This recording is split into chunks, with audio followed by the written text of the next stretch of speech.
Parshas Acharei Mos. It begins, Vaydaber Hashem el Moshe Acharei Mos shnei bnei Aaron. God speaks to Moshe after the death of the two sons of Aaron. The korvosim lefnei Hashem veyamusu. Because they came before Hashem, that's why they died.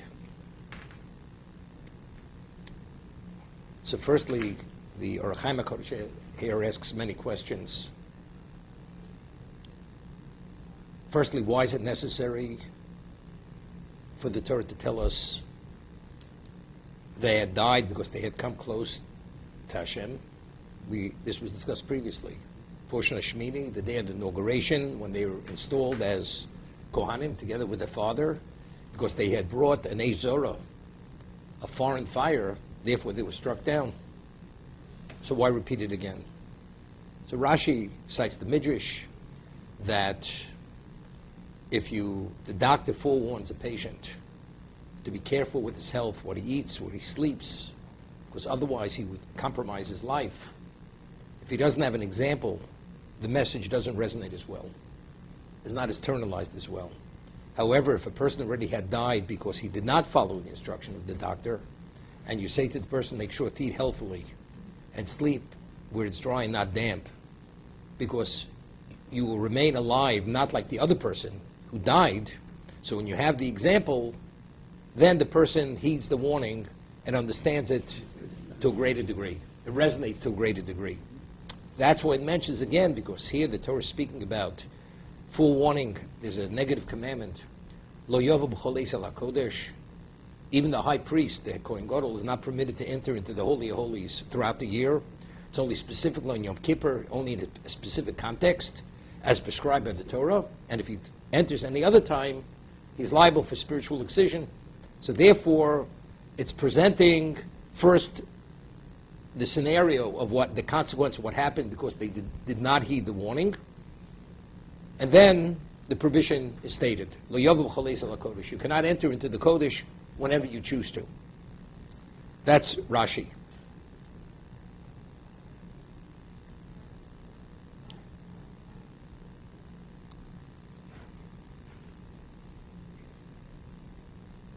Before we discuss this, it's a lengthy discussion.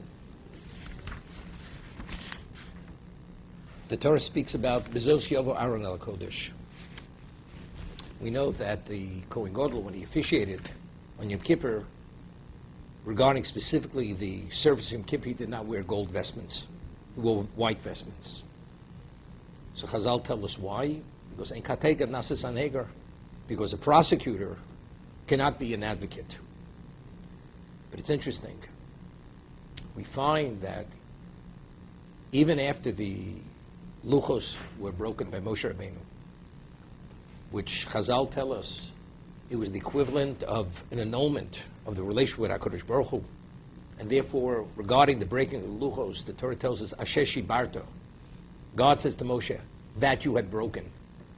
So the Gemara tells us in Shabbos, Tractate Shabbos, Yashakocha Shibarto. I give you a great thank you that you broke the Luchos, because if you wouldn't have broken them, the Klauser would have to be destroyed, because it's equivalent of a bride committing adultery under the chuppah. So as a result of terminating the relationship, therefore, although it's something which is very grave and serious, but it's something which a person could be rehabilitated. So Yashkocha Shishibarta. Moshe Rabbeinu prayed supplicated Hashem additional 40 days and 40 nights. He came down with the Luchos Achronos, with the second set of tablets. We reinstated on Yom Kippur. It was the 10th of Tishrei. And then we were given the mitzvah of building the Mishkan. Lastly, Migdosh v'shachanti b'socha, make for me a sanctuary, so I should dwell in your midst. So you would think that after everything was said and done, we fully atoned, that the sin was totally rehabilitated. We received Luchos Shnios. So if we were fully rehabilitated, what do you mean, in Kateka Nasa Sanhegar? The Gemara tells us in Yuma that if a person does tshuva mi'avo, if you do tshuva out of love, It says, "Zdonis naslus kidzochios." Even the deliberate transgressions become merits. So over here, the Jews, they did tshuva. Moshe Rabbeinu supplicated. HaKadosh Baruch Hu, God, we received the second set of tablets, which is a confirmation of reinstatement. God re-entered into our midst. What do you mean, en katev nasas an eger? Why is it a prosecutor? It's as if the sin of the eagle never took place. So evidently, it's not so simple. Although we reinstated, luchos shnios without luchos rishonos. The second set of tablets were not the same as the first set of tablets. Chazal tells, the Midrash tells us that when Moshe Rabbeinu smashed the tablets, the letters were made of fire, they drifted heavenward. And this itself was an indication of Shikras HaTorah. That Jews, before, if they wouldn't have sinned with the Chet HaEgel, any Torah they had studied would have been emblazoned in their memories, in their hearts, never ever to forget. But now, because of the Chet HaEgel, the tablets are broken, the floating upward, the dissipation, the evaporation of the letters is alluding to the forgetting of Torah. It's the fading out. You study, you must review. And you continuously must review. If not, you're going to forget. So the Luchas Achronos, in terms of the level of clarity, the level of connection to God is not the same. The proof, before the Mishkan, before the Chet Egel, where would God dwelt? Directly in our midst. We would have been the location of God's presence. Now we need the medium of the Mishkan. But if in fact we've been fully reinstated, as we were previously, what do we need? The medium of the Mishkan. Again, let God dwell in our midst. So evidently you see that there are traces, that there are the regression, the spiritual regression, setback, which the Egel caused, part of that remains. God says to Moshe Rabbeinu, although I'm forgiving the Egel, the sin of the gold calf, any punishment in the future, till the end of time, part of the punishment will include the Chet Egel. Why? Why does it have to include it? There's always going to be some of that which you're going to be punished with. He's going to include it, he's going to coalesce it into the other punishment. Why? Now the Gemara tells us in one location, if we wouldn't have sinned with the Chet Egel, where would we be? Where would Klaus have been? We were reinstated, we reverted back to before the sin of Adam. That means we were not subject to death. We brought the world to a level of perfection. So if we brought the world to a level of perfection, actually, this was the original intent of creation. It would have been eternal. As a result of the Chet Egel, what did we reintroduce? Death.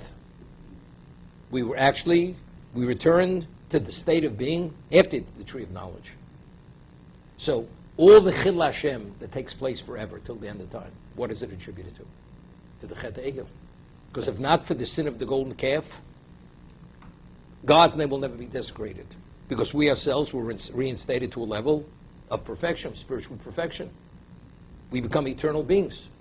So why are we no longer eternal? Why are we compromised? Why are we limited? Because the Chet Egel. So if that's the case, as much as we're reinstated, but factually, if existence is finite and limited, what does that mean? That means the effect of the Chet Egel is still in place. We may have been forgiven, we may have been atoned, but in terms of fully being rehabilitated, as if that there's no trace, the trace is there. As a result of that, so if there's death, first, what is the Kohen Gadol? Why does the high priest go into the Holy of Holies? To supplicate Hashem. The Avodah Yom Kippurim is what? To supplicate Hashem through the Avodah, through the service of Yom Kippur, go into the Holy of Holies with the various services that he does, that we should be forgiven. But what do you need forgiveness? There's no sin. The answer is, you only have to be forgiven because there is sin. But why is there sin? Because Chet Egel. So could you imagine? I'm going to supplicate Hashem on behalf, as the agent of Klal Yisrael, which is the high priest, the Kohen Gadol. He confesses on behalf of Klal Yisrael over the korban, over the sacrifice. And he, in what state? What's his guise? Gold vestments. Gold vestments. The only reason why there's sin is because of the gold, because of the Chet Egel. So therefore, there's Ein Kateged Nasas Haneger. The prosecutor cannot be the advocate. Therefore, when he enters into the Holy of Holies, B'zos Yovu Aron El HaKodesh, with white vestments, cannot enter with gold vestments, because that actually arouses the prosecution that the Soton, although the Gemara tells us that the numerical value of Has-Soton, of the Satan, is 364, and there's one day a year that he does not prosecute, but what about if you antagonize him? If you incite him? It's self-incrimination. It's equivalent to self-incrimination, entering with gold. If that's the case, even the Yom Kippur, he doesn't prosecute, that's external, internal. But if we draw it upon ourselves, it's a problem. So therefore, Ein Kateged Nasas Haneger, therefore there are no gold vestments regarding the particular service of Yom Kippur. We once mentioned, the Gemara tells us that the horn of a cow does not qualify as the shofar. So the Mishnah gives two reasons. Firstly, because the horn of a cow is referred to as keren, that's a horn, and not shofar. One needs a shofar. Secondly, another reason is because Ein Kateged Nasas Haneger. Since the egel is the ox, is the cow, therefore the prosecutor cannot be the advocate, because the horn of the cow represents the prosecution. So therefore you have to have the horn of a ram, of the sheep. So the Gemara asks a question, but factually, the Kohen Gadol, he did officiate in gold vestments, where it wasn't particularly the service of the Holy of Holies, which was not specifically the service of Yom Kippur. When he officiated outside in the sanctuary, not to go into the Holy of Holies, he did wear gold vestments. So if that is the case, where do we blow the shofar? The shofar has no relevance to the Holy of Holies. So if it has no relevance to the Holy of Holies, not entering into the inner sanctums of Kedusha, of sanctity, of where the Shekhinah is. So if that's the case, why can't we use the horn of the cow? Why must we have the horn of the sheep, of the ram? For what reason? This is the question the Gemara asks. So the Gemara answers that since the value of the shofar, the blast, is the zikaron, it's for remembrance. We want God to remember us. God should remember us.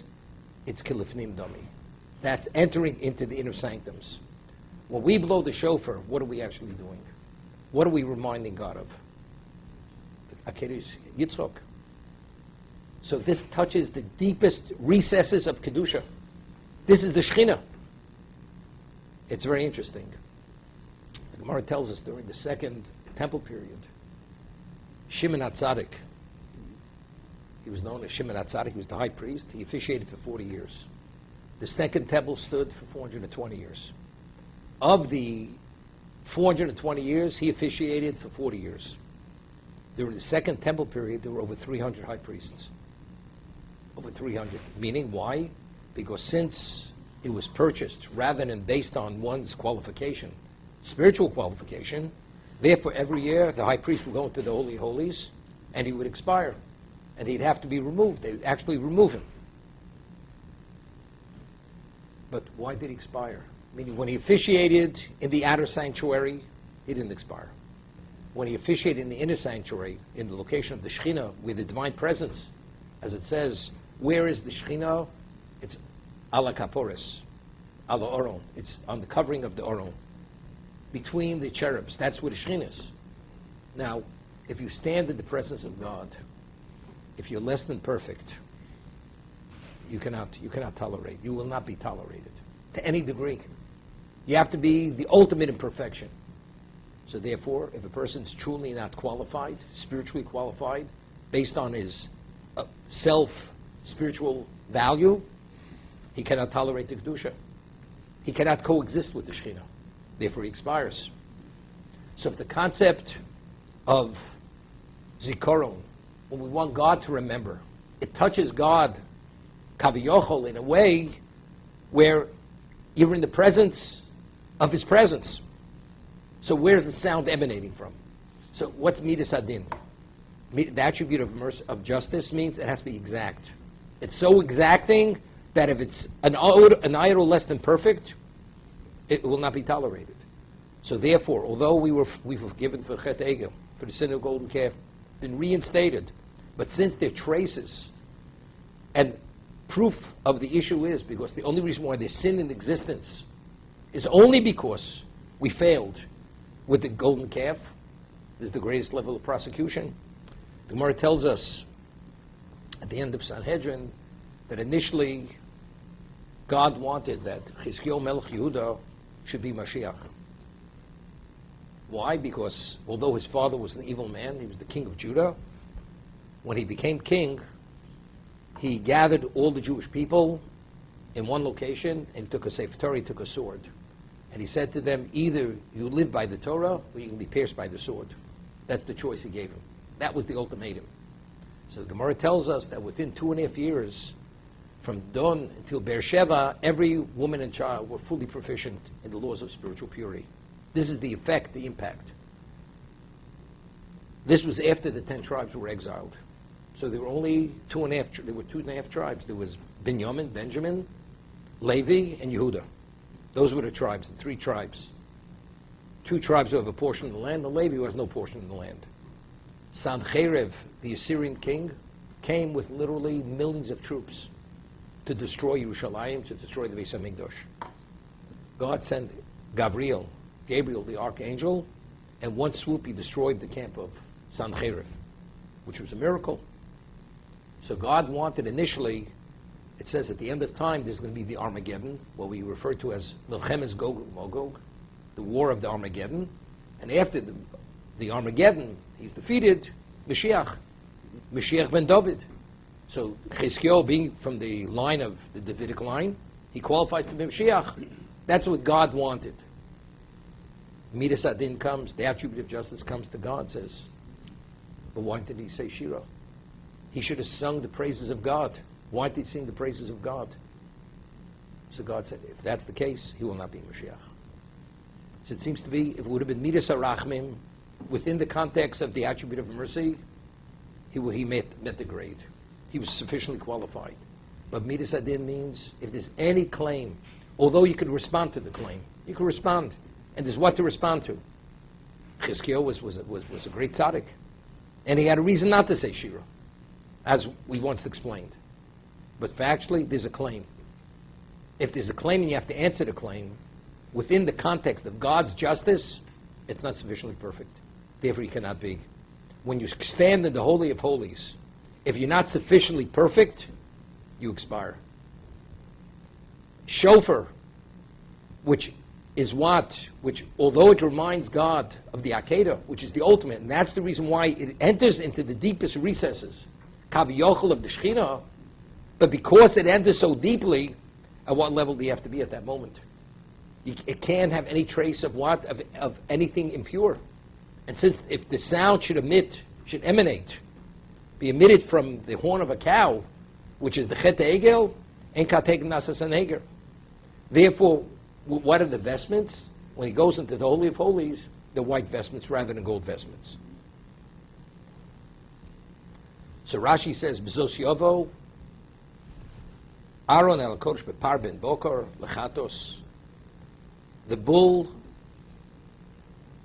for a sin offering, Va'ayel Le'olo, and the ram for a burnt offering. So Rashi, which very rarely does he cite gematrios, numerical values, he says B'zos, Gematria Shlo Arba Meos V'Eser. The numerical value of the word Bizos is 410. Remez L'Bayis Rishon. The first temple stood 410 years. The second temple stood 420 years. So Bezos Yovo Aaron El HaKodesh is alluding to the extent period of the first temple period, 410 years. What seemingly is difficult. Firstly, where did Aaron officiate? He officiated in the Mishkan. He has no relevance to the temple, to the Beis HaMikdash. Beis HaMikdash was first built by Shlomo Melech.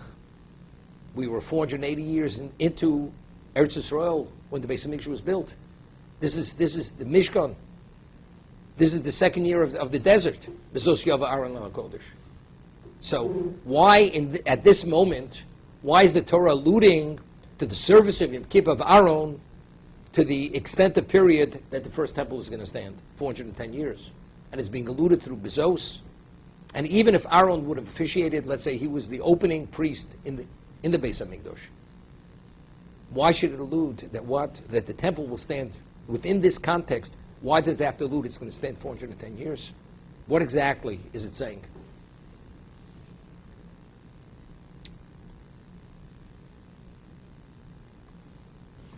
There's a Yalkut, which is the Medrash, at the beginning of the portion of Truma. The Torah speaks about the various materials that were needed for the building of the Mishkan. And the many interpretations in terms of the materials, what each material alludes to.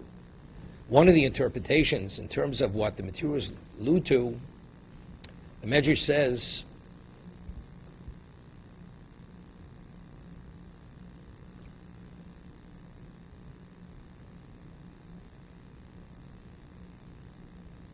Zos HaTruma, Melamed Shehera HaKadosh Baruch Hu LeMoshe Sholosh Trumos. God showed Moshe 3 tithings. Echad Shel Mishkan, Echad Shel Migdosh Rishon, Echad Shel Migdosh Sheni.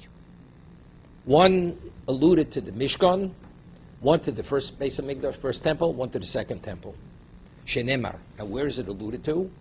The 3 tithings of each person's assets for the building of the Mishkan. Zov v'chesed v'nechoshes. Zov, gold, keneged Mishkan she'osem Moshe. Zov corresponds to the Mishkan, which was made by Moshe, although Betzalel oversaw the Mishkan, but who anointed it, who communicated to Betzalel the Tavnis HaMishkan, the form that Moshe had seen in Sinai, was Moshe Rabbeinu. So we'll see. So the gold alludes to the Mishkan she'osem Moshe, she'yechoviv ala Kodesh Baruch Hu kizov.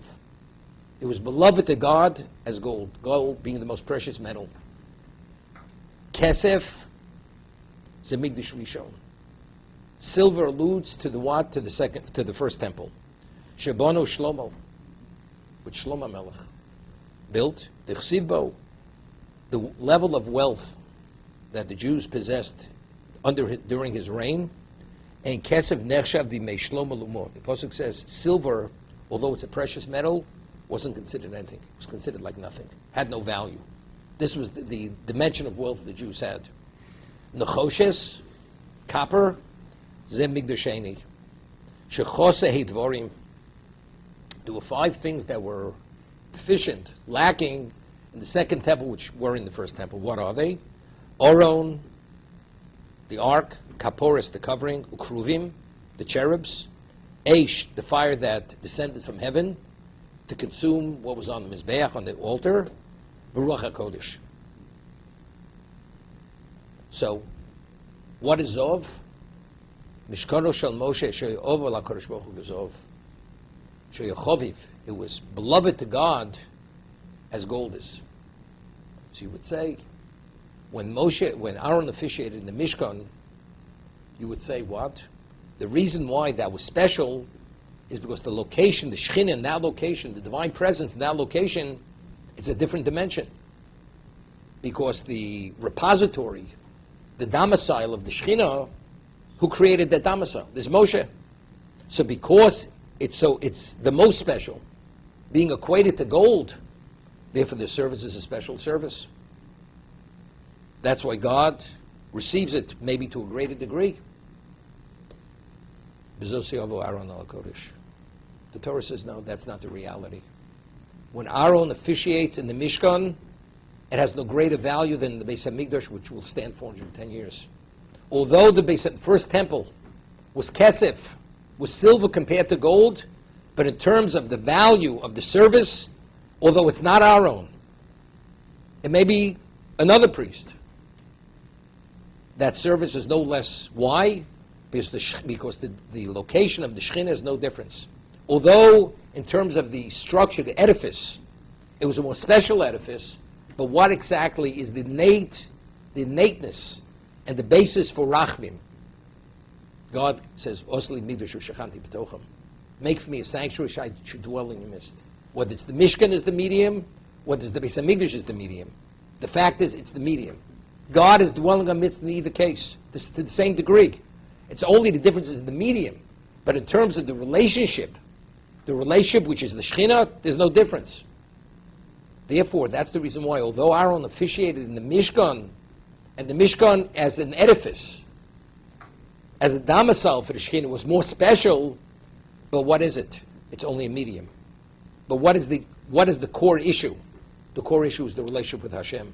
And that's the Shekhinah. V'osli migdash v'shechanti b'tocham.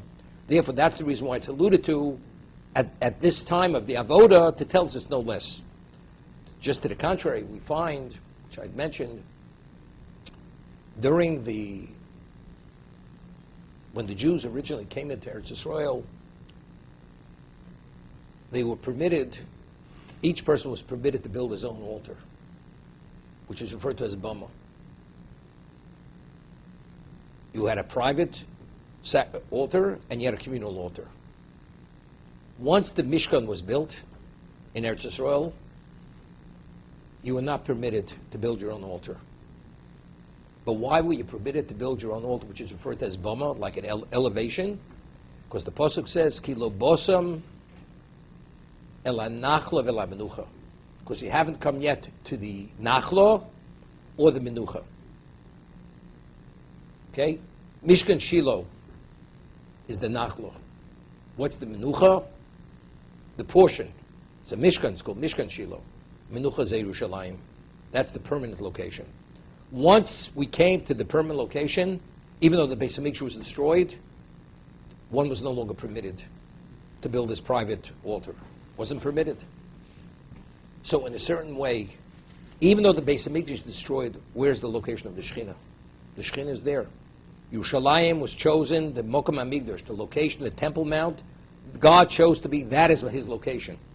Until we came, it wasn't yet designated. It wasn't yet established. But once we came, so although the structure, the location itself, is not the same location, as I said, Mishkano was Mishkano Izov, Mishkano Shel Moshe, it's Choviv, La Kodesh Baruch Hu, Kodesh Baruch Hu Izov. But in terms of the ultimate location, location's more special, because it's location. Mishkan's not location. Mishkan is wherever they would erect it, that's where the Mishkan was, but it's not location. Yerushalayim is location, that's the Menucha. Even more so. The Gemara tells us that Kol Hador V'chutz La'aretz Ke'en Lo Eloka. That a person who lives outside Eretz Yisrael, it's like as if he has no God. So the commentators explain, based on the Ramban, that every location in the world was divided among the 70 root nations. Every one of the root nations has an archangel which oversees all its needs. Klal Yisrael has no archangel. We have no archangel. Who oversees our needs? God himself directly. What is our location? Our location is Eretz Yisrael. It's Eretz HaKadosha. It's the Holy Land. Why is it holy? Anything God's associated with on an intimate level assumes a holy status. Therefore, if you live in Eretz Yisrael, the relationship is a direct relationship. You live outside, Ein Lo Aloka. You're under the dominance of what? Of the archangel of whichever nation happens to be that location. Its archangel, all what it has, what you need, all your needs, your physical, material needs are all channeled through that archangel. So the relationship is not direct. So what is Yerushalayim? We were in the Midbar. What's the Midbar? The Midbar is not the location. That's not Eretz HaKadosha. That's not the location God oversees. God was overseeing us in the Midbar. 40 years we wandered in the desert. The formation and the direction and how and when, to what degree did we camp, God dictated every movement. But that was not our location. That was our circumstance. What's our place? What's our menucha? What's our final resting place? Our final destination is Yerushalayim. Because of Yerushalayim, all Eretz Yisrael takes on a holy status. There's a Mishnah that says the holiest location in the world is the Kodesh Kadoshim. Next to that is what? Is the sanctuary. Next to that is the Temple Mount. Next to that is Yerushalayim. So everything is a takeoff.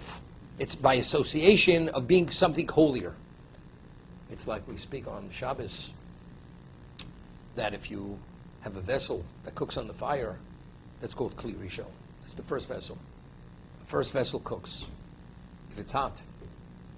If you transfer the food from the first vessel to the second vessel, there's a degree of warmth, but that's called the second vessel because it's been transferred to a second vessel. Now, if you transfer the food to a third vessel, it has a degree of heat, but it's more further removed. So it's the further you go, but until you go to the outer perimeter of Eretz Yisrael, this Kedusha. Why? Because it's all connected to the source. What's the source? The source is the Holy of Holies. That's the understanding. Just as a digression a little bit, there's a famous word from the Chafetz Chaim. The Chafetz Chaim says that the Gemara tells us that a Tzumi Rabbanan, a well-weathered Talmud Chacham, a sage, a young sage, that he has difficulty tolerating certain inconsistencies of people's halachic behavior. Why? What's the meaning? Because he appreciates and understands the level of transgression to a greater degree than the transgressor. Why? Because the Pasuk says, Kol Dvar Keishnu Hashem. My words are like fire. Fire. So because he studied Torah, it's Rizcha Doraisa Rosach Bey. It's the heat, the fire of Torah that's burning within him. So he says, the Chafetz Chaim, so the Torah sage himself, what is he? He's not a vessel who's warmed because of his association with the fire. The fire is within him. He is the fire. What about a person who has a relationship with this type of person? He becomes a Kli Rishon. But to what degree, how intimate does that relationship have to be? It has to be pretty close. You keep a vessel 20 feet from the fire, you're not going to feel the vessel is not going to be impacted by the fire. But if you put it on the fire, so then it becomes fully absorbed with the fire. But what happens if you remove it from the fire now, even after it's absorbed? It cools down. So he says, a person, if you're not the Talmud Chacham yourself, if you're not the one who possesses the Torah, the proximity and the degree of relationship with the Torah sage will determine to what degree you're attached, to what degree you're heated from those coals. That's what it depends upon. So there's menucha. What is the menucha? What is the final resting place of Klal Yisrael? That's Yerushalayim. But why Yerushalayim? Because of the Temple Mount. What's the Temple Mount? The Temple Mount is where the Shekhinah was. It's interesting. The Gemara tells us what determines whether something's classified as a Mishkan or as a Bama, or as just a private altar or a communal altar. Now, the Aron was the vessel of where the Shekhinah was located. Right? You had the Aron, which contained the tablets and the broken tablets and the Torah. The covering had two cherubs on top. The Shekhinah was exactly, the divine presence was there. What happens if the Aron would not be there, is not in place? The Shekhinah is not there. The Shekhinah is not there. As a result of that, it doesn't take on the status of Mishkan. Mishkan is because that is the dwelling place of the divine presence. But if the Aron is in captivity, or they're in a state of war, conquest, conquering Eretz Yisrael, so it's not there, it's out in battle. Therefore, it no longer is identified as Mishkan. What is it? It's a communal altar. Okay, that's why you permit it. But once the location becomes the location of the divine presence, where do you bring a sacrifice? Of course, that's where you bring the sacrifice, to where God is. So therefore, that's the menucha. And that's permanent, because that's where the Shekhinah is. It once said that we find that Bilam, when he wanted to curse, he was the prophet of the nations, when he wanted to curse the Jews, he had built 7 altars. And he told Balak to bring so many sacrifices. And he says to God, he says, he alluded to it, he says, what I'm offering you is more than the patriarchs. Of course, they didn't. He made a calculation, what they did, what he did. Multiple times he did much more than them. And the korban and the sacrifice he brought was for God. It wasn't chas v'sholom, idolatrous. So he says, my contribution is greater than their contribution. So you could say, well, what about the Akedah? The Akedah is just in itself is endlessly, infinitely more than he did. But even more than that. How are we differentiating between Mishkan and Bama? Mishkan means that is the dwelling location of God. So if the dwelling location of God is there, how do you bring a sacrifice anywhere else to God? You bring it to where God is. What about if the Aron is not there? So the Shekhinah is not there.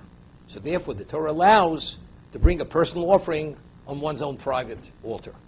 And then you have the communal altar. But it's a communal altar. The Shekhinah is not there. It's not Lifnei Hashem. It has to be, the Torah speaks of it, you bring the sacrifice before God. The Shekhinah is not there, so it's not Lifnei Hashem. So now Bilam. Bilam, he rose early in the morning. He hitched his donkey to curse the Jews. Avram also rose early. He equated himself to what? To Avram Avinu. You think Avram rises early to do the will of God? I rise early. But Bilam didn't know about Avram, that he rose early. Bilam rises early, hitches his donkey to curse the Jews. So God says, don't think you do anything special. The forefathers of these people, he already preempted you, endless times over. Going back. So what you're doing is nothing special. That's what he said. So he didn't even understand. He's a prophet. He has some level of communication. But what was his innate value? His innate value was nothing. Now, Chazal tell us that until the Mishkan was built, where was the location of the Shekhinah? Where the Avos HaKadoshim were, where the holy patriarchs were. As it says, Hein Hein Merkava.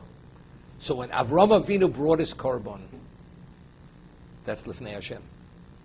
When Bilam brought his sacrifices, the 49 sacrifices, it was Bama. The Shekhinah wasn't there. So bringing a sacrifice in the presence of God, it's infinitely greater than just bringing a sacrifice. Where you're here and God's there, is elsewhere. But what does he understand? We're talking about he was pompous. He was self-absorbed, self-centered. He suffered from megalomania, Bilam. That's what he was. Ruach Gavoa. He had an elevated spirit.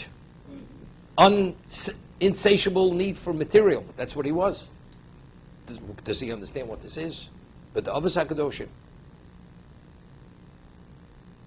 So therefore it tells us, despite all that, despite that, the Mishkan is Kizov, Choviv LaKadosh Baruch Hu, or Ov LaKadosh Baruch Hu, Kizov, beloved, but still, what was the Beis Hamikdash versus the Mishkan?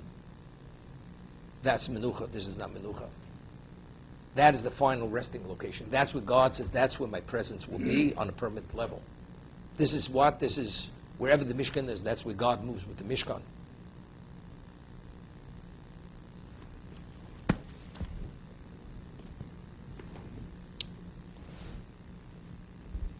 Over here, the Ramban, on the Pasuk, on the verse, Bezos Yovo Aron Al HaKodesh, he cites the Midrash, Rabbi Seinu Robzubo, Omru V'Yikar Rabbo, Rabbi Yudin Posa Karyat B'Kohen Gadol B'Chtisos Beis Kodesh HaKadoshim. He would say that when the high priest would enter into the Holy of Holies on Yom Kippur, Chavilos Shal Mitzvos B'Yodo. He went in with bundles of mitzvos. Do you know what it means? A person standing before God, before the divine presence to such a degree. You know what kind of credentials you have to come with. You know, you have a Lahavdil Elef Abdolos, a 5-star general. He has the bars on his outer jacket. He has the stripes on his arm, and his medals, and he goes and stands before the president. Lahavdil Elef Abdolos. What we're speaking about. The Kohen Gadol, when he comes before HaKadosh Baruch Hu, you think he's coming with his real estate portfolio, or that he owns a seat on the stock exchange, or he owns an insurance company. You think that's what we're talking about over here? Chavilos shel mitzvos biyodo. He comes literally with bundles and bundles of mitzvahs. B'schus HaTorah. He comes b'schus HaTorah with the merit of Torah. B'zos Yovo, as it says, b'zos HaTorah. He comes with that zos. U'b'schus Milo, the merit of Milo, of circumcision. Zos Brisi Asher Tishmu. That's the zos. He comes with zos Yovo. He's coming with all the zos. B'schus Shabbos. Acharei Enosh Yaseh Zos. Fortunate is the Enosh who does Zos. B'schus Yerushalayim. He comes with the merit of Yerushalayim. Zos Yerushalayim, a verse in Yecheskel. B'schus Shvotim, in the merit of the Shiftei Koch. V'zos Shedibu Lehem Aviem. Yaakov and his children. B'schus Yehuda, which is Malchus, which is royalty. Zos Yehuda, Moshe Rabbeinu, Zos Yehuda Vayomar. B'schus Knesset Yisrael, in the merit of the Jewish people. Zos Komosa Domsa L'Tomer, verse in Song of Songs, Shir Hashirim. B'schus HaTruma, B'zos HaTruma. B'schus HaMasros, in the merit of taking tithing, taking 10% of the grain. U'b'chanuni no b'zos, there's Aser Ta'aser. Aser b'shul shetis Asher. God says, well, no, you're not permitted to test God. God says, I want to be tested here. I will rain down an unlimited bracha. Your lips will wear out saying, it's enough, Hashem. You gave us enough bounty. B'schus HaKorbanos. B'zos Yovo Aron. He says, Zetzorach Pirush Oruch. The Ramban says, this measure needs a very lengthy commentary to appreciate why these particular zos, what lies in zos, but it doesn't make a difference. Zos Yovo Aron al HaKodesh. What is he coming with? He's coming with all this merit. All what represents zos. That's what he's coming with. I want to speak specifically about B'schus HaMilo, in the merit of Milo. Because it says, Zos Brisi Asher Tishmu. This is the bris that you must uphold. Circumcision. So over here, Meir Simcha Vinsk cites another Medrash Rabbo. He cites Yerushalmi. Omer Reb Levi, it's the Jerusalem Talmud. Menema Kohen Gadol Mishamish B'Shona Begodim. Why does the high priest officiate with 8 vestments?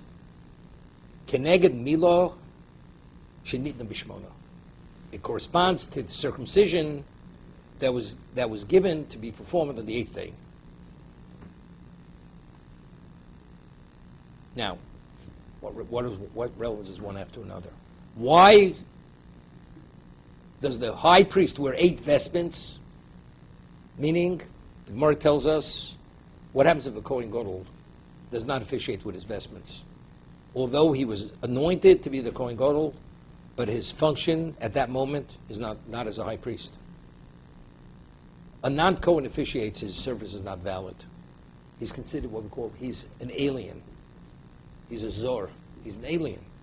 A Kohen Gadol, a high priest, officiates even with the vestments of an ordinary Kohen. He's an alien. The Gemara uses a term, Bigdeim aleim, kunosam aleim. If they're wearing the vestments, then they assume their stature as Kohen. Aim bigdei aleim, but if they're not wearing the vestments, they're not. They don't function in the capacity as what? As an officiant of God. So why does the Kohen Gadol, the high priest, which is the ultimate choice to represent the Jewish people, why does he wear 8 vestments? Because Milo was given to be performed on the 8th day. What is the parallel between the two? What is the linkage between the two? So I was thinking, now, there's a pasuk. The Gemara tells over a story. I mean, there's a story in Novi that Ahab was a bad king. He was an evil man. He killed the prophets. It was only as a result of Avadia, a Novi, Avadio, that he hid 100 prophets, 50 in each cave, did prophecy continue. Now, he wanted a vineyard. And the vineyard belonged to a cousin of his. So what did he do? So his wife was evil beyond your understanding. Her name was Izebel. So she told her husband, will hire false witnesses. They'll testify against him that he had said something against the king, and put him to death. And he's innocent. She had no conscience. If we want it, we take it. And they took the vineyard. So, how was Achov? Achov, the prophets, they were the prophets of the Baal. The Nevi'ah Baal, the story of Eliyahu on Mount Carmel. That was the showdown between Eliyahu with the prophets of the Baal. So he had the prophets of the Baal. So they had prophesied that he should go to a certain battle, Achov. And he was killed in this battle. He was killed. Now, why did they prophesize? That means a spirit had come to them and had told them something which misled them. And ultimately, they shared this with Achov. Who was this person? He was the cousin of Achov. His name was Novos Israeli. And his spirit, and Hashem Arisha says, do you want to go? So he went, and he communicated this misinformation. Ultimately, they shared it with him. He went into battle, he was killed. So he avenged his own death. Afterwards, he wanted to have a relation with God, to come within the proximity of God. God would not let him to come within his proximity. Why? Because it says, Lo yigur charo. Evil cannot come within the proximity of God. Since factually he communicated something that was false, which is false, anything false cannot have any relevance to God. Because it's false. Lo yigur chara. Now, the Eitz Hadas is referred to as tov v'ra. It's good and evil. When man, Adam Harishon, the first human being, ingested this fruit, what did he do? He assumed a posture, an intermingling, an enmeshing of evil with good. He could not have that relationship with God. A relationship that would have been the equivalent of the Holy of Holies. That relationship cannot have any longer. That's lo yigur chara. If now that you possess evil, and it becomes part of your being, you cannot have a relationship with God. This lo yigur chara. What is the concept, as we discussed many times, that the Orach Chaim HaKadosh cites the Zohar? What is the concept of circumcision? V'yom hashmini imo b'sar loso. On the 8th day, you should remove the foreskin of your flesh. The foreskin, which is a covering, was an outgrowth of ingesting the evil. The evil substance, the substance that contained evil, that caused man to be inclined to evil. The Yetzer Lev Adam Ra bin Urov, the true Ra that emanates as a result of the fruit of the tree of knowledge, which is Ra. When we cut off that foreskin, what does it do? It opens all the channels of spirituality that we could take full control of our lives, to be fully functioning as beings of choice, to choose to be good and evil. We no longer possess, although we're still tainted, but we no longer possess that Ra. It curbs it, it tempers it. And because it tempers it, therefore, we have relevance to Kedusha. We have relevance to God. A person doesn't circumcise himself. What is the liability? Koris. Although it's a positive commandment. There are only 2 positive commandments which have liability of spiritual excision. Pesach, if one does not bring the Paschal lamb, and one does not circumcise himself. Every other liability of spiritual excision is where you're proactive, you transgress. It's a proactive transgression. Here it's being in a passive state. You did not circumcise yourself. You did not bring the Paschal lamb. But why? What is the concept of spiritual excision? You're cut off from God. When you have that foreskin, you can have a relationship with God. Because you possess evil. You haven't tempered it. You have no control of it. If that's the case, you can't have a relationship with God. Now, the Kohen Gadol, the high priest, why does he wear 8 vestments? Because Mila was given Bishmini. Because circumcision is on the 8th day. What is the 8th? The Maral and Rabbi Nabachi say many times, 8 is always beyond the 7. 7 is natural, 8 is supernatural. What is natural? What's natural is really unnatural. That the world as it exists today is unnatural. Because if Adam wouldn't have eaten of the tree of knowledge, the world would be a different world. It would be a spiritual world. So the unnatural natural, which is what we call nature today, natural, this is 7. 8, we supersede the 7. It's the 8. What is HaKadosh Baruch Hu? What is God? This is outside the context of physical existence. That's what it is. As a result of this, why does the Kohen Gadol, B'zos Yovo Aaron El HaKodesh, he comes with 8 vestments? Why does he come with 8 vestments? Because he's Nimol because Mila was Bishmini. Because Mila was given on the 8th. Why was given the 8th? To tell us, to identify the Jew has no relevance to evil any longer. He does not represent the evil.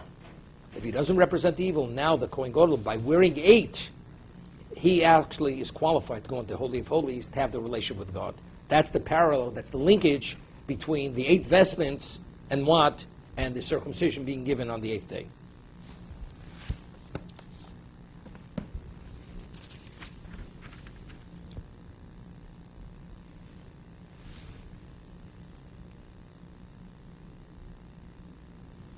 It said, Rabbi Bachia discusses it in a certain location, that he equates it, a person who's a runner. One time they had runners, messengers were runners. As careful and as responsible as the runner is, it's inevitable he's going to have some level of injury, or sports injuries. As a human being, everybody has certain blind spots in life. And we transgress because the areas which are gray and not black and white, and the moments we don't have that cognizance and that clarity, so we do the wrong thing. Even if we're trying our best. It's just the nature of being a human being. What about if a person is able to assume the classification of chosid, which is beyond tzaddik? He's scrupulously pious, devout, beyond obligation. He seeks out to do the will of God even where he's not obligated. So the pasuk says, the verse says, Ragli Chasidav Yishmar. If you're a chosid, the feet of the tzaddik will merit special divine protection. Even though naturally it's an impossibility, there will be divine intervention to protect the tzaddik, that he should not have those blind spots. Although it's part and parcel of the human fabric has no relevance to the chosid. Because God continues to illuminate the path of the chosid, that he should see the pitfalls of life, and he keeps his distance. This is Ragli Chasidav Yishmor. Nadav and Avihu, they had made a mistake. From the Midrash, it's clear. Rashi cites the Midrash, Bikrovi HaKodesh. God says, I will be sanctified through those who are closest to me. Nadav and Avihu, they were struck down on the day of the installation of Aaron and his children, when the Shekhinah descended in the midst of Klal Yisrael. And what do we say? Shekhinah, we said, is Midas Adin. It's the attribute of justice, because in the proximity, in such close proximity of God, anything which is short of perfect will not be tolerated. And the Torah tells us they brought Eish Zorah. They brought a strange fire. So the question is, why was it considered an alien fire? Either because they did not consult with Moshe, because they had drunk a small amount of wine, whatever the reason is. But people of this caliber, this spiritual caliber, this dimension of person, how do you have such an oversight? How do you make such a mistake? You say, well, we're human. But you're Hasidim. You're so holy.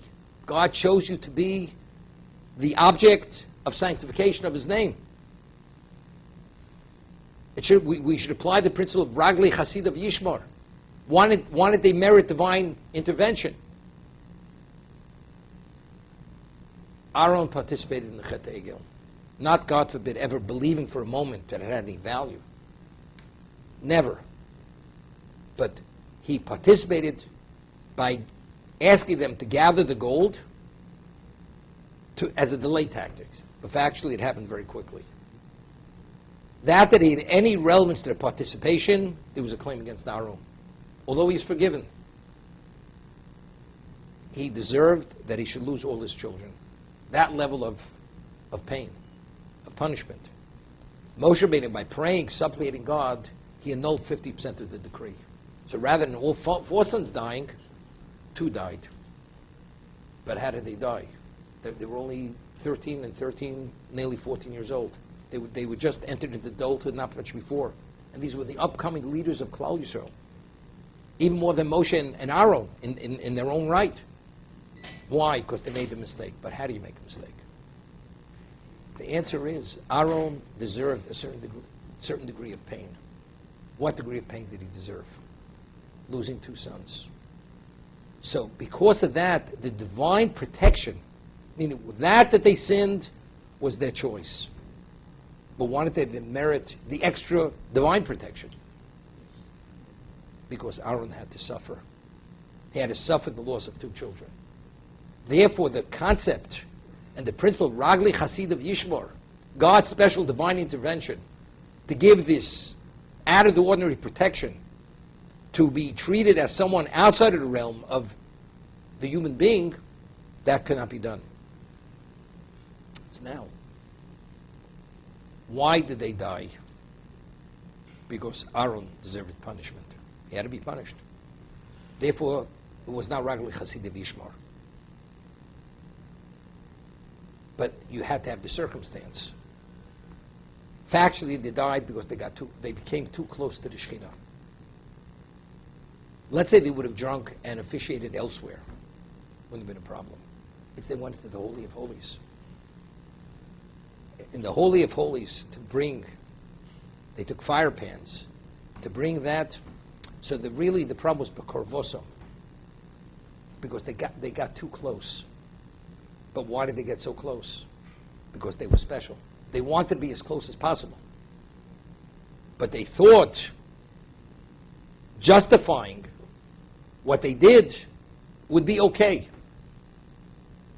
But why did they believe it'd be okay? Because they didn't have that absolute level of clarity. Because that's only afforded within the context of Ragli Chasidav Yishmor.